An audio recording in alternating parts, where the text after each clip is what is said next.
it should become obvious why things like pornography, not just the accessibility of pornography, but the intensity of pornography, can negatively shape real-world romantic and sexual interactions. This is a serious concern. The discussion is happening now. The underlying neurobiological mechanisms you now understand. And this isn't to pass judgment on whether or not people like or don't like pornography. That's an ethical discussion, and it's a moral discussion that has to be decided for each individual by virtue of age, etc.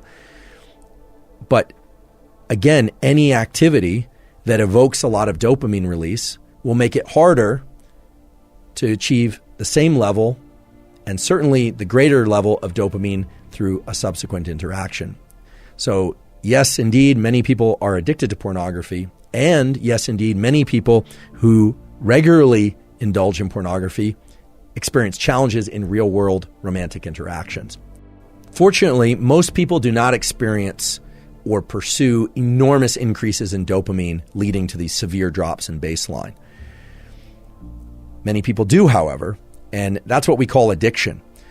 When somebody pursues a drug or an activity that leads to huge increases in dopamine, and now you understand that afterward the baseline of dopamine drops because of depletion of dopamine, the readily releasable pool. The dopamine is literally not around to be released, and so people feel pretty lousy.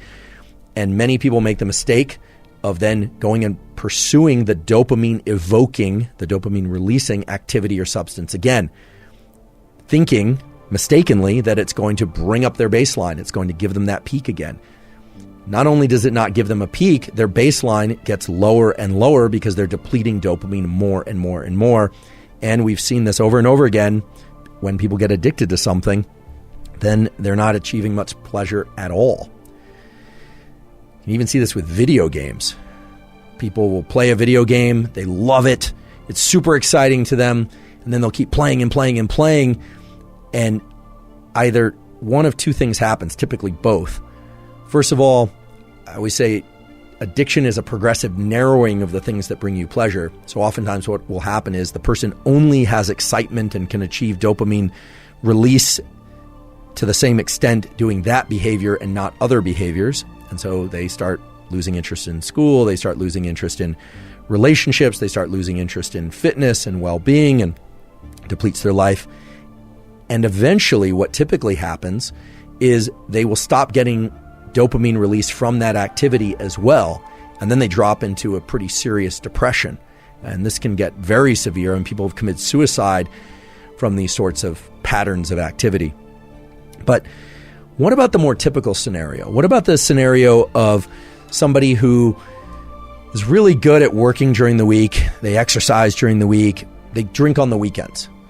Well, that person is only consuming alcohol maybe 1 or 2 nights a week, but oftentimes that same person will be spiking their dopamine with food during the middle of the week. Now, we all have to eat, and it's nice to eat foods that we enjoy. I certainly do that.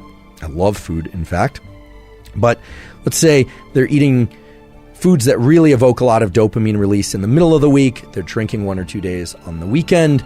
They are one of these work hard, play hard types, so they're swimming a couple miles in the ocean in the middle of the week as well. They're going out dancing once on the weekend. Sounds like a pretty balanced life as I describe it. Well, here's the problem. The problem is that dopamine is not just evoked by one of these activities. Dopamine is evoked by all of these activities. And dopamine is one currency of craving, motivation, and desire and pleasure. There's only one currency. So even though if you look at the activities, you'd say, well, it's just on the weekends, or this thing is only a couple times a week.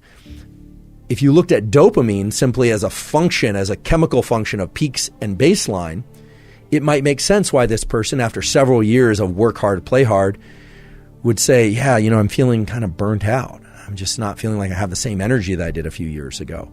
And of course, there are age-related reasons why people can experience drops in energy, but oftentimes what's happening is not some sort of depletion in cellular metabolism that's related to aging. What's happening is they're spiking their dopamine through so many different activities throughout the week that their baseline is progressively dropping.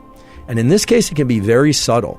It can be very, very subtle. And that's actually a very sinister function of dopamine, we could say, which is that it can often drop in imperceptible ways, but then once it reaches a threshold of low dopamine, we just feel like, we can't really get pleasure from anything anymore. What used to work doesn't work anymore. So it starts to look a lot like the more severe addictions or the more acute addictions to things like cocaine and amphetamine, which lead to these big increases, these big spikes in dopamine, and then these very severe drops in the baseline.